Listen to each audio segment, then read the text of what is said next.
صبا کا چہرہ چادر سے گھونگھٹ میں چھپا ہوا تھا اور وہ بری طرح سے سسکیوں سے رو رہی تھی، لیکن اس وقت وہ 17 سالہ لڑکی پر کسی کو بھی رحم نہیں آ رہا تھا۔ وہ پوری کی پوری کپ کپا رہی تھی جب مولانا صاحب نے اس سے تیسری بار پوچھا، صبا بنت فیاض احمد، کیا آپ ساجد حسین شاہ سکہ راج الوقت حق مہر 5000 میں نکاح قبول ہے؟ اس بار بھی صبا نے اقرار نہیں کیا، لیکن ساجد حسین شاہ کے غضبناک نظریں فیاض احمد پر جا کر ٹکی تھی، جو کہ اس وقت بری طرح سے کپ کپا رہا تھا۔ جھریوں سے بھرے چہرے پر آنسو تواتر سے بہہ رہے تھے۔ اس نے صبا کے کاندھوں پر ہاتھ رکھا اور کہنے لگا، تمہارے باپ کی عزت کا سوال ہے صبا، کہو کہ تمہیں قبول ہے۔ اپنے باپ کی عزت رکھنے کے لیے صبا نے روتے ہوئے کہا تھا، اسے یہ نکاح قبول ہے۔ جیسے ہی جاب و قبول ہوا، ساجد حسین شاہ بڑے غصے سے کھڑا ہوا تھا اور اس نے صبا کی نازک کلائی پکڑی اور اسے کھڑا کیا، اس سے پہلے کہ وہ بے دردی سے اسے اپنے ساتھ لے کر جاتا۔ فیاض احمد اس کے سامنے آ گیا اور کہنے لگا، دیکھو میری یہ بچی بے قصور ہے، اس کے ساتھ کوئی زیادتی مت کرنا۔ ساجد حسین شاہ کہنے لگا، میرے لیے تمہاری بیٹی صرف بدلے کا سامان ہے، اسی لیے تم مجھ سے رحم کی امید مت رکھنا۔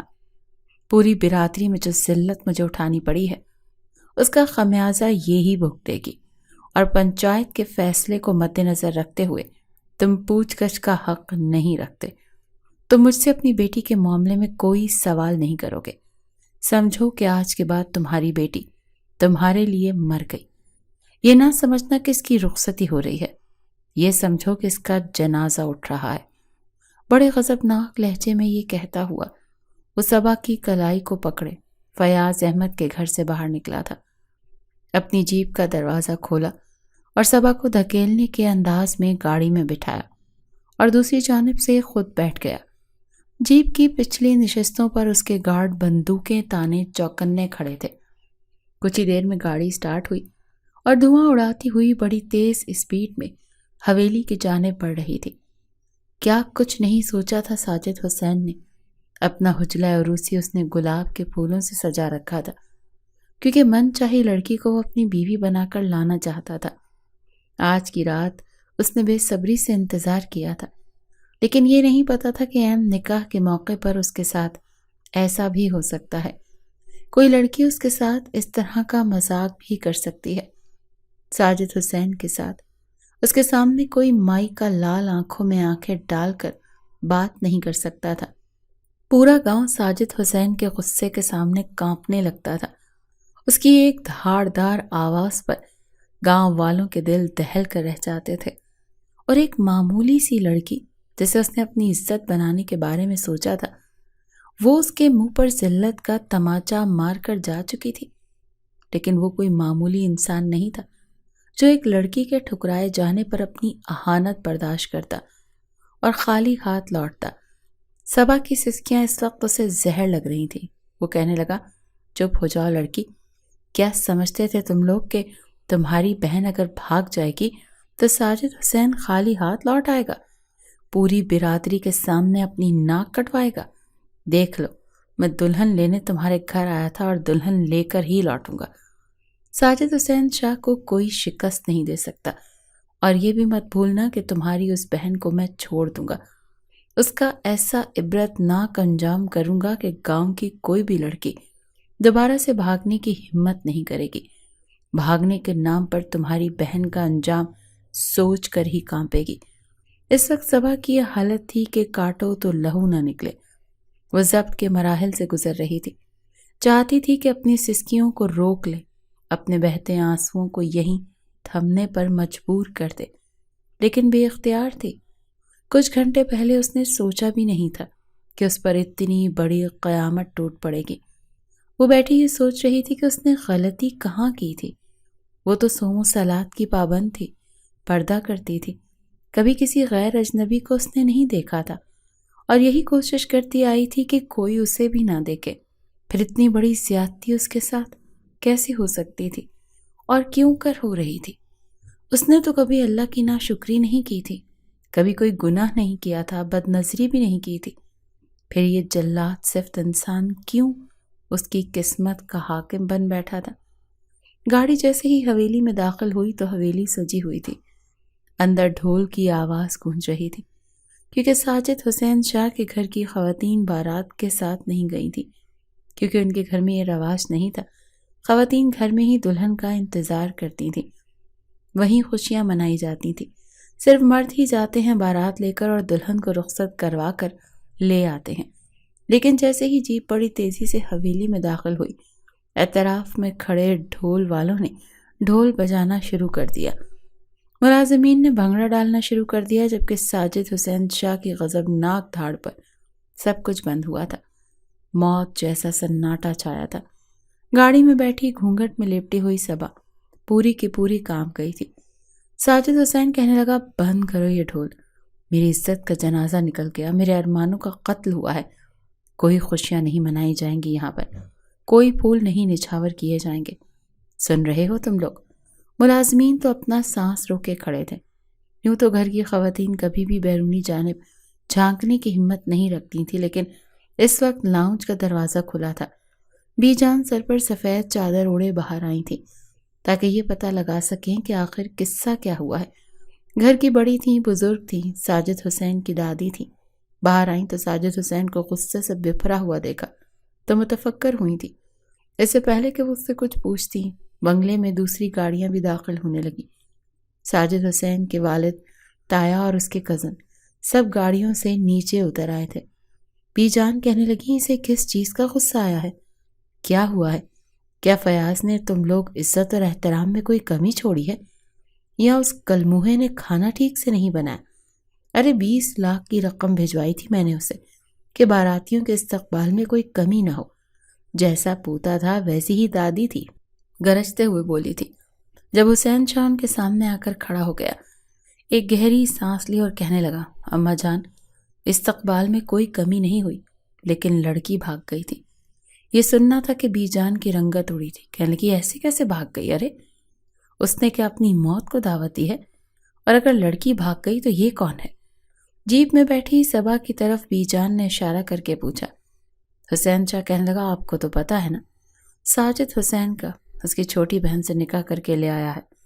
یہ سننا تھا کہ بی جان نے اپنا ہاتھ اپنے کھلے ہوئے منہ پر رکھا۔ کہنے لگی، یہ کیا غصب کر دیا ساجد نے، معصوم 17 سالہ لڑکی سے نکاح کر کے آ گیا۔ بہرحال خاتون ملازمہ کو بی جان نے آواز لگائی اور فوراً اس سے خدمت میں پیش ہو گئی۔ بی جان کہنے لگی، دلہن کو اندر لے آؤ۔ صبا یوں تھی جیسے بے جان مجسمہ ہو چکی ہو۔ اپنے آنے والے وقت کے بارے میں سوچ کر صبا کی روح تک کانپ رہی تھی کہ پتہ نہیں اس کے ساتھ کیا سلوک کریں گے۔ ملازمہ کے ساتھ وہ قدم اٹھاتی ہوئی حویلی کے اندر داخل ہوئی، جہاں پر گھر کے تمام مرد اور خواتین موجود تھی۔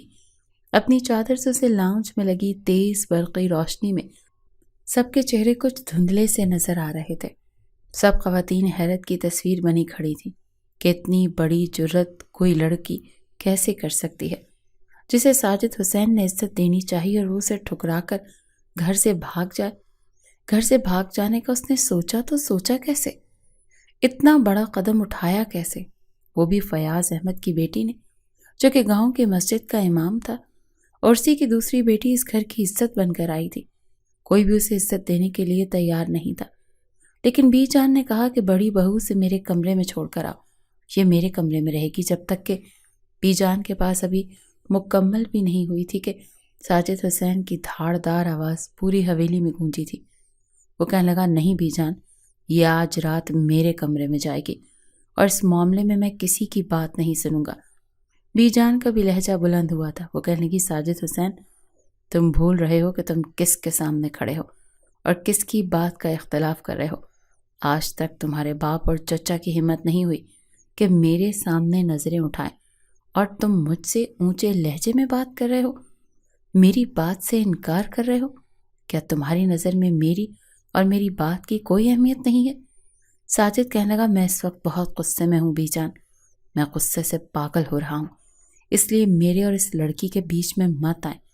جو بھی آج میرے اور اس لڑکی کے بیچ میں آیا، میں اس کا لحاظ ہرگز بھی نہیں کروں گا۔ حسین شاہ اپنی والدہ کے پاس آیا، وہ بھی غصے میں بفری ہوئی تھی۔ اس نے ماں کا ہاتھ پکڑا اور ان کے کمرے میں لے گیا۔ کہنے لگا، اماں جان، آپ اس وقت شیر کے منہ میں ہاتھ دینے کے بارے میں نہ سوچیں۔ اسے ہوش نہیں ہے، بہت ذلت برداشت کی ہے اس نے، پوری برادری کے سامنے دھوکا ہوا ہے ہمارے ساتھ۔ اس لڑکی کے ساتھ جو وہ کرے وہ کم ہے۔ اس وقت آپ کچھ نہ کہیں تو بہتر ہوگا۔ باقی میرا آپ سے وعدہ ہے کہ ساجد آپ سے اپنے رویے کی معافی ضرور مانگے گا۔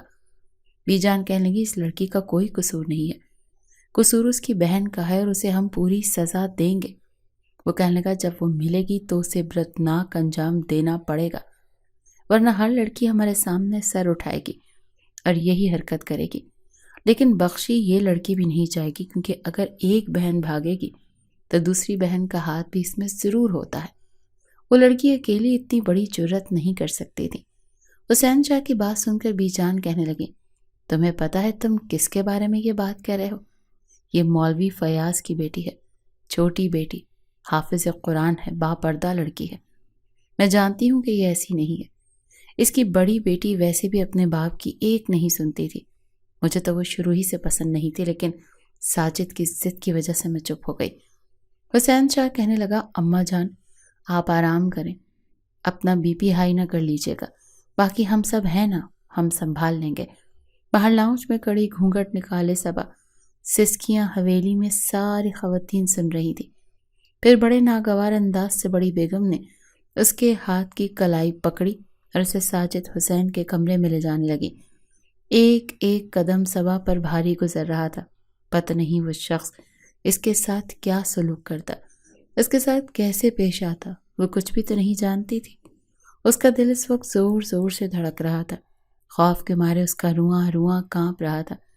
جب اسے ایک بہت بڑے کشادہ سے کمرے میں لے جایا گیا، گلابوں کی مسرور کن خوشبو اس کے ناک سے ٹکرائی تھی۔ چادر کی دوسری طرف اسے گلاب ہی گلاب نظر آ رہے تھے۔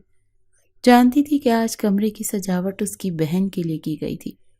بڑی بیگم اسے کمرے میں بٹھا کر جا چکی تھی اور صبا کی حالت اس وقت یہ تھی جیسے اس کی جان نکل جائے گی۔ وہ یہ سوچ بھی نہیں سکتی تھی کہ اس کی بہن رابعہ اتنا بڑا قدم اٹھا لے گی، حالانکہ وہ رابعہ سے بہت محبت کرتی تھی۔ دونوں بہنیں ایک دوسرے سے اپنی ہر بات شیئر کرتی تھیں، بچپن سے ہی بہت اچھی دوستی تھی۔ حالانکہ رابعہ اس سے 5 سال بڑی تھی، لیکن تھی دونوں بہنیں، اسی لیے آپس میں بہت پیار اور محبت تھا۔ فیاض احمد نے اپنی بیٹیوں سے بہت محبت کی تھی۔ وہ زیادہ امیر نہیں تھے، زندگی غربت میں ہی کٹی تھی، لیکن پھر بھی کبھی بیٹی کی پیدائش پر ناشکری نہیں کی تھی، کیونکہ جانتے تھے کہ بیٹی کی پرورش کرنا اور ان سے پیار کرنا اور محبت سے پیش آنا انہیں جنت میں لے جائے گا۔ بیٹا نہ ہونے پر کبھی بھی سے لڑائی جھگڑا بھی نہیں کیا تھا۔ بہت بااخلاق قسم کے انسان تھے، لیکن رابعہ اور صبا میں بہت فرق تھا۔ صبا کو شروع ہی سے کلام پاک پڑھنے سے بہت لگاؤ تھا، یہی وجہ تھی کہ وہ بہت جلد حفظ کرنے لگی۔ لیکن رابعہ کو جلدی کلام پاک یاد نہیں ہوتا تھا، کیونکہ وہ دھیان ہی نہیں دیتی تھی۔ اس کی دلچسپی دوسری چیزوں میں زیادہ تھی۔ اس کے گھر میں ٹی وی تو نہیں تھا، البتہ پڑوس میں موجود تھا، اسی لیے اپنے بابا سے نظریں بچاتے ہوئے وہ سہیلی سے ملنے کا بہانہ کر کے پڑوس میں چلی جاتی۔ وہاں جا کر ٹی وی پر ڈرامے دیکھتی ہیں اور گھر آ کر اپنی ساری باتیں صبا کو بتاتی کہ تم تو پورا دن مدرسے میں گزار دیتی ہو، تمہیں کیا پتا دنیا کیا ہے۔ وہ کہتی ہے مجھے نہیں جاننا، مجھے کلام پاک پڑھنے میں ہی سکون ملتا ہے۔ بہت کم عمری میں صبا نے کلام پاک حفظ کر لیا اور نماز بھی بڑی پابندی سے پڑھتی تھی، اور اس کے بعد اسکول میں بھی داخلہ لیا۔ لیکن جیسے ہی 10 سال سے اوپر کی ہوئی، اس نے نقاب کرنا شروع کر دیا۔ کہتی تھی مجھے پردہ کرنا اچھا لگتا ہے۔ پھر گھر کا ماحول بھی تھا، اسی لیے اپنی والدہ کو دیکھا دیکھی اس نے برقع بھی پہننا شروع کر دیا۔ البتہ رابعہ ان چیزوں سے بہت چڑھتی تھی۔ باہر جاتے ہوئے تو وہ بھی برقع پہنتی، لیکن اسکول جاتے ہوئے نہیں۔ وہ خوبصورت بہت تھی۔ ایک بار صبح اسکول سے واپس آئی تو اس کا کمرہ بند تھا۔ گھر کے اندر بس 2 ہی کمرے تھے اور ایک ڈرائنگ روم۔ ایک کمرہ اس کے والدین کا اور ایک دونوں بہنوں کا۔ اس نے دروازے کو دستک دی کیونکہ تھکی ہوئی اسکول سے آئی تھی، کپڑے بھی تبدیل کرنے تھے۔ دروازہ بڑی دیر بعد رابعہ نے کھولا۔ جب کھولا تو چہرے پر میک اپ لگا ہوا تھا۔ یہ دیکھ کر صبا بہت حیران ہوئی، کہنے لگی آپا یہ کیا کیا ہے آپ نے؟ کیا آپ کہیں جا رہی ہیں؟ وہ کہنے لگی اگلے ہفتے میری سہیلی کی شادی ہے، اسی لیے میک اپ کی پریکٹس کر رہی تھی۔ لیکن تمہیں تو پتہ نہیں، چین ہی نہیں ہے، دروازے کو یوں پیٹ رہی ہو جیسے کہ پتہ نہیں کیا ہو گیا ہو۔ صبا جب کمرے کے اندر آئی تو فینسی جوڑے بیڈ پر بکھرے پڑے تھے۔ صبا کہنے لگی آپ کو ابا تو ایسے کپڑے نہیں لا کر دیتے، یہ کپڑے کہاں سے آئے؟ رابعہ کہنے لگی میری دوست کے ہی ہیں، کیونکہ میں جانتی ہوں ابا کو تو ہماری کوئی پرواہ ہی نہیں ہے۔ پتہ ہے تمہیں، یہ مجھے فوزیہ نے دیا ہے، کہہ رہی تھی میری جو شادی ہونے والی ہے اب میں یہ کپڑے نہیں پہنوں گی۔ رابعہ بڑا خوش ہو کر بتا رہی تھی، کہنے لگی اس کے ابا مہندی، شادی، ڈھول کی سب رکھ رہے ہیں۔ ارے ہمارے ابا جو کہتے ہیں کہ سادگی سے شادی کر کے اپنی بیٹیوں کو رخصت کر دوں گا، بھلا یہ بھی کوئی بات ہوئی؟ شادی تو ایسے معلوم نہیں ہوتی ہے۔ صبا کہنے لگی اب یہ تو سب فضول کی رسمیں ہیں، ان پر پیسہ کیوں خرچ کریں؟ رابعہ نے اس کے سامنے ہاتھ جوڑے اور کہنے لگی تم تو بس چپ ہی رہو، ابا کی چمچی ہو تم۔ پھر کہنے لگی تم چلو گی میرے ساتھ شادی پر؟ صبا کہنے لگی میرے تو پیپر ہیں، میں نہیں جاؤں گی۔ صبا کے 10ویں کے پیپر تھے اور اس کا اسکول میں داخلہ تب کروایا کہ جب وہ حفظ کر چکی تھی، اسی لیے کلاس میں سب سے زیادہ عمر میں وہی تھی۔ 17 سال کی عمر میں وہ میٹرک میں تھی۔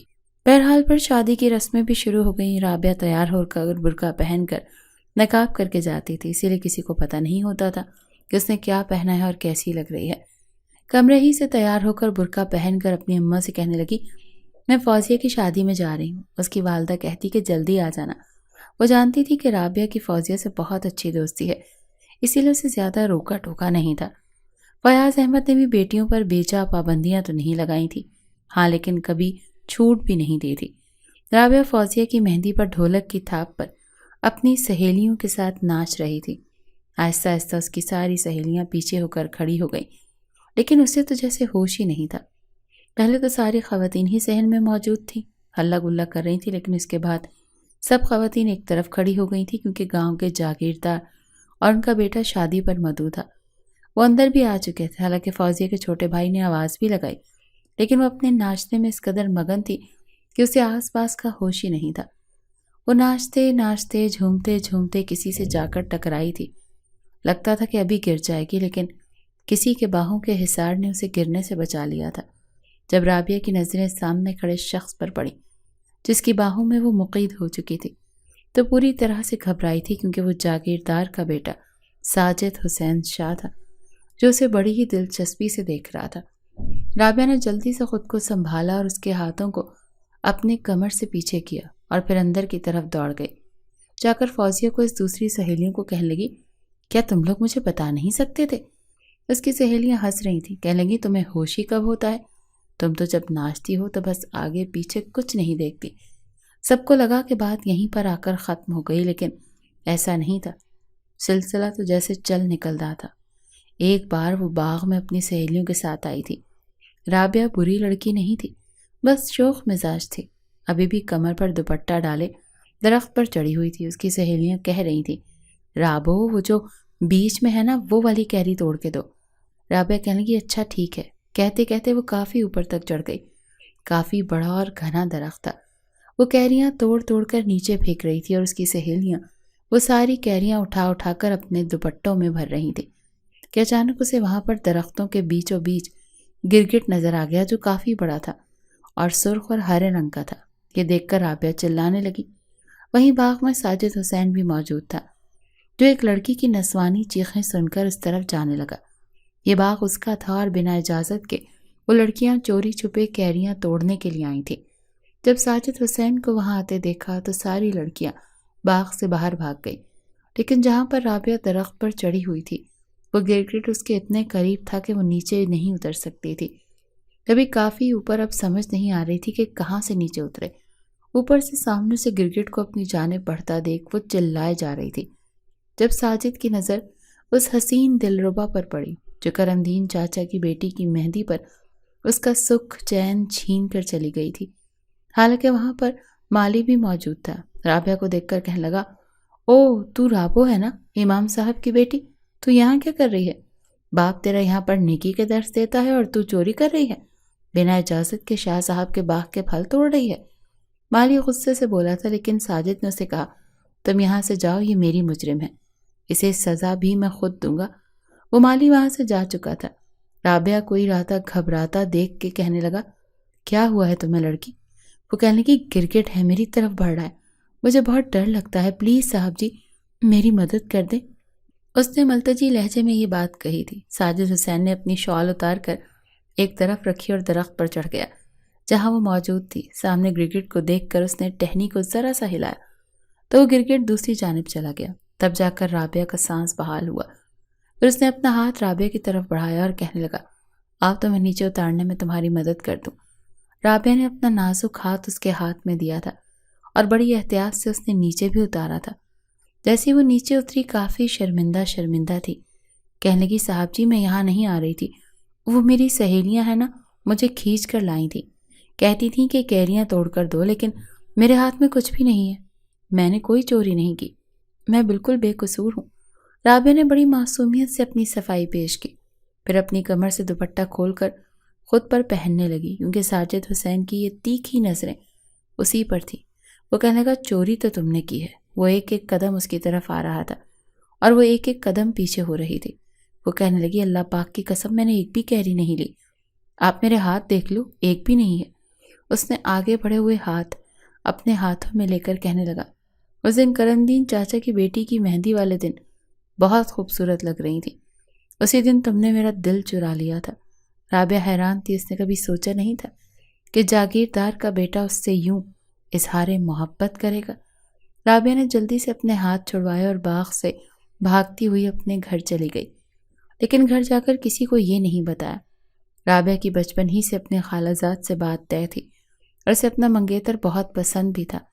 دونوں ایک دوسرے کو پسند کرتے تھے، لیکن ساجد حسین کو جیسے وہ لڑکی بھاگ گئی تھی، اور ایسا کیسے ممکن تھا کہ وہ اسے چھوڑ دیتا۔ ویسے بھی اپنے گھر میں وہ بڑا تھا، گھر میں دادی کے بعد اسی کی بات کو اہمیت دی جاتی تھی، کیونکہ بہت جلدی اس نے اس جاگیردارانہ نظام کو سنبھال لیا تھا۔ اب تو جیسے یہ سلسلہ چل نکلا، جہاں بھی ساجد حسین رابعہ کو کھیتوں میں آتے جاتے دیکھتا تو اپنی گاڑی روک لیتا اور اسے کہتا، بیٹھو، میں تمہیں تمہارے گھر تک چھوڑ دیتا ہوں۔ لیکن وہ اس کے ارادوں کو بھانپ گئی تھی، اسی لیے صاف انکار کر دیتی تھی۔ وہ کہتی کہ آپ میرا راستہ مت رکا کریں۔ وہ کہنے لگا، کیا کروں، دل کے ہاتھوں مجبور ہو گیا ہوں۔ رابعہ نے کہا، دیکھیں میں آپ سے محبت نہیں کرتی، اسی لیے میرا پیچھا چھوڑ دیں۔ ساجد حسین کہنے لگا، تو بعد میں کر لینا، میں ویسے بھی تم سے شادی کا ارادہ رکھتا ہوں، اور اچھی بیویاں شادی کے بعد ہی اپنے شوہر سے محبت کرتی ہیں۔ رابعہ نے گہری سانس لی اور اپنے ہاتھ باندھ کر اس کے سامنے کھڑی ہو گئی۔ کہنے لگی، دیکھیں میری بات غور سے سنیں، بس جتنا جلدی ہو سکے اسے اپنے ذہن میں بٹھا بھی لیں۔ میں اپنے خالہ زاد جمال کو پسند کرتی ہوں اور بچپن سے میرا اس سے رشتہ طے ہے، ہم دونوں ہی ایک دوسرے سے محبت بھی کرتے ہیں اور شادی بھی میری وہیں ہی ہوگی۔ یہ سن کر ساجد حسین نے اپنی گاڑی کا دروازہ کھولا اور باہر نکل آیا اور رابعہ کے سامنے کھڑا ہو گیا۔ وہ کہنے لگا، کیا کہا تم نے؟ رابعہ اس کے غضبناک لہجے کو سن کر کچھ گھبرا گئی۔ وہ کہنے لگا، جو چیز ساجد حسین کو پسند آ جائے پھر وہ اسی کی ہو جاتی ہے۔ آج ہی میرا باپ اور میرا چچا تمہارے گھر رشتہ مانگنے آئیں گے۔ تمہارے باپ سے کیسے اس رشتے پر اقرار کروانا ہے میں بہت اچھے طریقے سے جانتا ہوں۔ جب تم میری دلہن بن کر میرے حجلہ عروسی میں آؤ گے تو اپنے دل سے اپنے کزن کی محبت کو کھروچ کر پھینک کر آنا۔ میں برداشت نہیں کروں گا کہ میری بیوی کے دل میں کوئی اور بستا ہو۔ رابعہ کہنے لگی، یہ کیا زبردستی ہے، میں آپ سے شادی نہیں کروں گی۔ اس سے آگے کہ وہ کچھ کہتی، ساجد حسین اس کے منہ پر ہاتھ رکھ چکا تھا۔ وہ کہنے لگا، تمہارا انکار تمہارے گھر والوں کو تباہ کر کے رکھ دے گا۔ سوچ سمجھ کر بات کرو کہ تم بات کس کے ساتھ کر رہی ہو۔ میں گاؤں کا کوئی اور نوجوان نہیں جسے زمین پر جو چاہو کہہ دو، جاگیردار حسین شاہ کا بیٹا ہوں۔ یہ کہہ کر وہ دوبارہ گاڑی میں بیٹھ کر دھواں اڑاتا ہوا وہاں سے جا چکا تھا۔ رابعہ اب صحیح معنوں میں پریشان ہو گئی تھی۔ ساجد حسین نے صرف کہا نہیں تھا، شام کو ہی اس کے والد اور چچا فیاض احمد کے گھر پر موجود تھے۔ رابعہ کمرے میں بیٹھی انگلیاں چٹخا رہی تھی۔ وہ بے حد پریشان تھی اور صبا اسی کو دیکھ رہی تھی۔ وہ کہنے لگی، آپا کیا ہوا ہے، پریشان کیوں ہو؟ لیکن اس نے کچھ نہیں بتایا۔ کچھ دیر بعد ہی اس کے والدہ اور والد کمرے میں آئے اور کہنے لگے، جاگیردار اپنے بیٹے کا رشتہ تمہارے لیے مانگ رہے ہیں۔ رابعہ یہ سن کر کھڑی ہو گئی اور کہنے لگی، ابا آپ جانتے ہیں نا کہ میرا رشتہ طے ہے اور میں جمال کے علاوہ کسی اور سے شادی نہیں کروں گی۔ یہ سن کر فیاض احمد نے کہا، میں انکار کر چکا تھا، لیکن وہ لوگ دھمکیاں دے رہے ہیں کہ زمین واپس لے لیں گے، یہ گھر واپس لے لیں گے، ہمارا جینا دو بھر کر دیں گے۔ میں نے تو کبھی تم لوگوں کو بنا پردے باہر نہیں نکالا۔ تو کیسے جاگیردار کے بیٹے کی تم پر نظر پڑ گئی؟ یہ بات سن کر رابعہ کی نظریں جھکی تھیں۔ بہرحال غلطی تو اس سے ہوئی تھی، گھر سے وہ نقاب والی چادر پہن کر جاتی تھی، لیکن باغ میں جا کر اتار کر ایک طرف رکھ دیتی تھی، اور آج اس کی بے پردگی نے ہی اسے یہ وقت دکھایا تھا۔ اس نے ہاتھ جوڑ کر اپنے باپ کے سامنے کہا، ابا مجھے یہ شادی نہیں کرنی، لیکن فیاض احمد مجبور تھے، وہ کہنے لگے میں بے گھر ہو جاؤں گا، اسی لیے تمہیں شادی یہیں کرنی پڑے گی۔ دونوں میاں بیوی آنسو ہی صاف کر رہے تھے۔ رابعہ رونے لگی، پھوٹ پھوٹ کر رونے لگی، لیکن فائدہ نہیں تھا، کیونکہ جاگیردار حسین شاہ اپنے بیٹے سے اس کا رشتہ طے کر کے ہی گیا تھا۔ لیکن جیسے ہی یہ خبر سے جمال اور اس کے گھر والوں تک پہنچی، وہ فیاض احمد کے گھر آ گئے، کہنے لگے بھائی صاحب بچپن سے ہی آپ نے بچوں کا رشتہ طے کیا ہوا تھا اور ایک دم سے انکار کر دیا۔ جمال اپنے والدین کے ساتھ آیا تھا، بات جمال کے والد نے شروع کی تھی۔ فیاض احمد کہنے لگے میں بے حد مجبور ہوں، تم تو جانتے ہو نا ان جاگیرداروں کو، ان کے سامنے ہم جیسوں کی نہیں چلتی، اور میں یہ نہیں چاہتا کہ میری بچی کی بدنامی ہو جائے، کیونکہ یہ لوگ اسے بدنام کر دیں گے۔ میرا انکار میری زندگی جہنم بنا کر رکھ دے گا، میں بہت پریشان ہوں۔ جمال کے ماں باپ تو یہ بات سمجھ گئے، لیکن جمال اپنی محبت سے دستبردار ہونا ہی نہیں چاہتا تھا، اسی لیے کب ان دونوں نے بھاگ جانے کا پلان بنایا کسی کو خبر تک نہیں ہونے دی تھی۔ شادی والے دن کی دوپہر کو اس نے اپنا کمرہ بند کر لیا، کہنے لگی میں خود تیار ہو جاؤں گی، لیکن اس کمرے کی کھڑکی پچھلی جانب کھلتی تھی جہاں سے جمال اسے لینے کے لیے پہنچ گیا۔ دونوں ہی بھاگ چکے تھے۔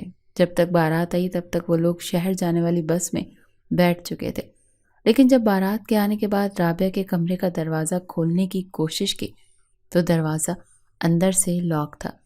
دروازے پر بہت دستک دی تھی لیکن کسی نے نہیں کھولا۔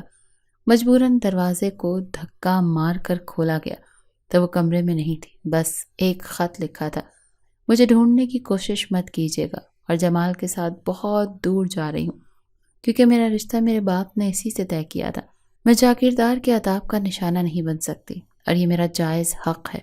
یہ خط پڑھ کر دونوں میاں بیوی سر پکڑ کر بیٹھ گئے اور رونے لگے۔ بات باہر تک جا پہنچی تھی۔ یہ خبر جب حسین شاہ اور ساجد حسین تک پہنچی تو قیامت برپا ہو گئی تھی، کیونکہ برادری کے بڑے بڑے بزرگ بھی ساتھ آئے تھے، دوسرے گاؤں سے بھی کافی ذمہ دار آئے تھے، اور ان سب کے سامنے ساجد حسین کو یہ اپنی سب سے بڑی تذلیل لگی تھی۔